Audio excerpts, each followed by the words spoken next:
చెప్పినది ఏమనగా, ఒక స్త్రీని మోహపు చూపుతో చూసి ప్రతివాడు అప్పుడే తన హృదయమందు ఆమెతో వ్యభిచారము చేసిన వాడగును. ఒక స్త్రీని మోహపు చూపుతో చూసిన ప్రతివాడు వ్యభిచారి. ఈ మాటలు గమనించండి. ఒక స్త్రీని మోహపు చూపుతో చూసిన ప్రతివాడు వ్యభిచారి. అలాగే ఒక పురుషుడిని మోహపు చూపుతో చూసిన ప్రతి స్త్రీ వ్యభిచారి.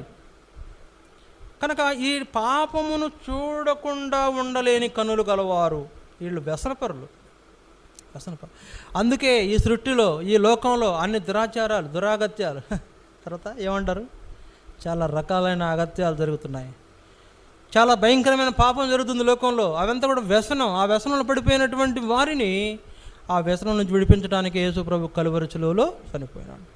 అందుకే యెషయా 53:6 వ్రాయబడింది. ఏం రాయబడింది? నిశ్చయముగా అతడు మన రోగములను భరించెను, మన వ్యసనములను వహించెను. మన వ్యసనాలను మోసుకొని వెళ్ళిపోయినాడు ప్రభు. కనుక 5 రకాల వ్యసనాలు చూసాం. మొదటి వ్యసనం ఏంటి? జూదం అనే వ్యసనం. రెండో వ్యసనం ఏంటి? చెడు మాటలు మాట్లాడే వ్యసనం. మద్యం అనే వ్యసనం, మద్యం తాగడం అనే వ్యసనం, అంటే డ్రింకింగ్. మూడోది చెడు మాటలు పలికేటువంటి వ్యసన పరులు ఉంటారు. అబద్ధాలు, బూతులు, మోసాలు, రకరకాలు. తర్వాత నాలుగోది డబ్బు మీద మోహం కలిగిన వాళ్ళు ఉంటారు. డబ్బు వ్యామోహం, దాన్ని వ్యసనం అంటారు. డబ్బులు కావాలంటే ఏమైనా చేస్తారు. డబ్బు కోసం అడ్డమైన గడ్డి తింటారు. వాళ్ళని ఇంకో మాట కూడా అంటారు, చవాల మీద ఏంటది, చవాల మీద రూపాయలు ఇరుకునే వాళ్ళు ఉంటారు. అలాంటి వాళ్ళు ఉంటారు. ఐదవది పాపము మానలేని కన్నులు గల వ్యసనం. ఇలాంటి వ్యసనాలు 5, ఇంకా 5 కాదండి, 50 ఉన్నాయి.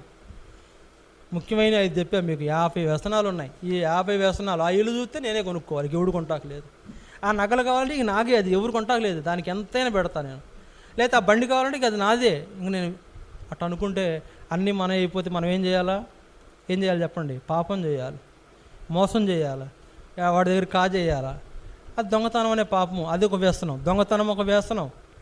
తర్వాత ఇంకేం వ్యసనాలు ఉన్నాయి? దొంగతనం వ్యసనం, బూతులు మాట్లాడడం ఒక వ్యసనం, మోసాలు చేయడం ఒక వ్యసనం, తర్వాత ఇతరులను అపహాస్యం చేయడం ఒక వ్యసనం, హేళనగా మాట్లాడడం ఒక వ్యసనం. బోళ్ళ వ్యసనాలు ఉన్నాయి.